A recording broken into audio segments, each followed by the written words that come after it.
चंबल के जंगल वाले इलाके में डाकू लोग वहाँ ज्यादा घूमते रहते हैं। वो घरों में घुसकर डराकर उनके अलमारियों में से पैसा सोना लूटकर जाते थे। उस गांव में चौहान और पटेल करके दो दोस्त रहते हैं। चौहान बहुत अच्छा था। चौहान की पत्नी बहुत बुद्धिमान थी। वो अपने पति को अच्छे अच्छे सलाह देते रहती थी।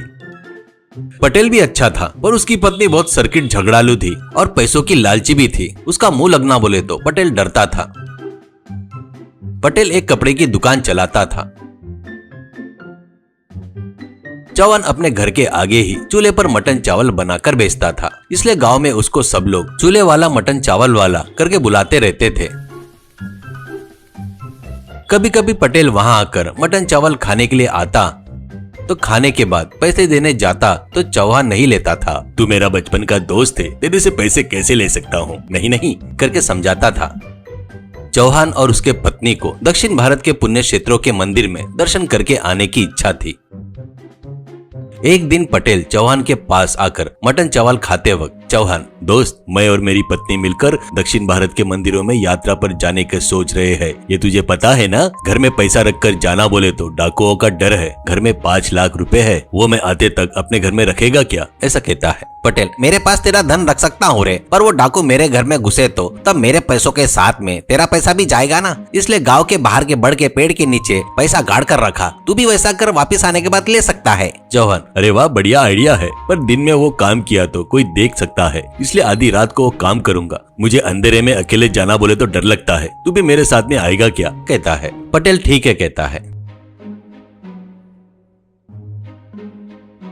ऐसे रात में चौहान पटेल को लेकर एक पेड़ के नीचे खोदकर वहां 5 लाख रुपए गाड़ देता है। अगले दिन सुबह ही चौहान अपने पत्नी के साथ यात्रा के लिए निकल जाता है।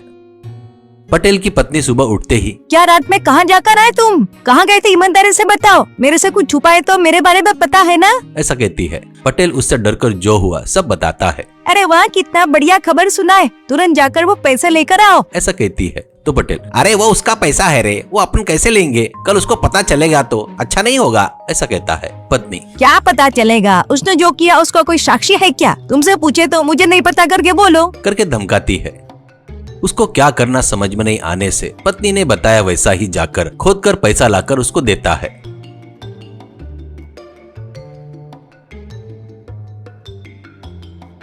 वो उन पैसों से एक सोने का नेकलेस बनवाकर गले में डालती है। कुछ दिनों बाद यात्रा पूरी करके चौहान और पत्नी घर वापस आते हैं। चौहान जाकर पेड़ के पास खोदकर देखता है तो पैसा नहीं दिखता। इससे वो सुन्न हो जाता है। वो घर पर आकर पत्नी से सब कुछ बताता है। वो बहुत बुद्धिमान थी। जहाँ पर छुपाए थे वो जगह सिर्फ तुम दोनों को ही पता है, इसलिए वो पक्का पटेल ही काम किया है। पर पटेल वैसा आदमी नहीं है, पर उसकी पत्नी लालची है, वो उससे काम करवाई होंगी। अभी तुम जाकर उसको पैसे मांगोगे, मुझे पता नहीं कहेगा। असल में तुमने पेड़ के नीचे छुपाए करके गवाह नहीं है, इसलिए मैं बताती हूँ वैसा करो, करके उसको क्या करना है बताती है।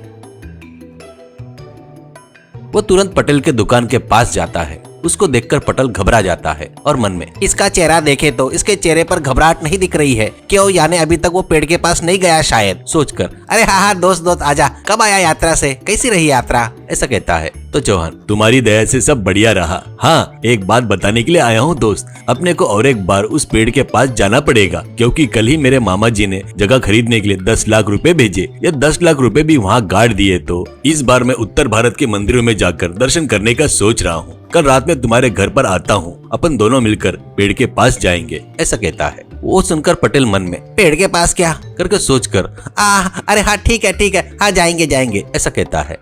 वो भागते हुए घर जाकर अपनी पत्नी से, अरे डूब गया रे मैं, कहकर जो हुआ बताता है। कल रात को मैं कौन सा मुंह लेकर उसके साथ उस पेड़ के पास जाऊं, मेरी चोरी सामने आ जाएगी, ऐसा कहता है। पत्नी, इससे डर क्यों रहे हो, तुम तुरंत अपने घर में से 5 लाख रुपए ले जाकर उस पेड़ के नीचे गाड़ दो। वो 5 लाख रुपए देख के हिम्मत से वो 10 लाख रुपए भी गाड़ देगा। वो जैसे ही यात्रा पर जाएगा, समझो अपन खोद कर पूरा पैसा ला सकते हैं, ऐसा कहती है। पटेल ठीक है बोलकर घर में के 5 लाख रुपए ले जाकर पेड़ के नीचे गाड़ कर घर में वापिस आता है।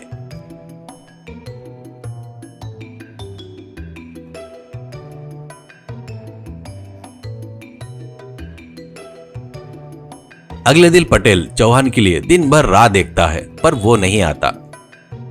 आधी रात हो जाती है। अब पटेल से रहना नहीं हुआ। वो जाकर चौहान के घर का दरवाजा ठोकता है। अच्छे गहरी नींद में सोया हुआ चौहान आंखें मसलते हुए दरवाजा खोलकर, क्या दोस्त आधी रात को आया, जमाई लेते हुए कहता है।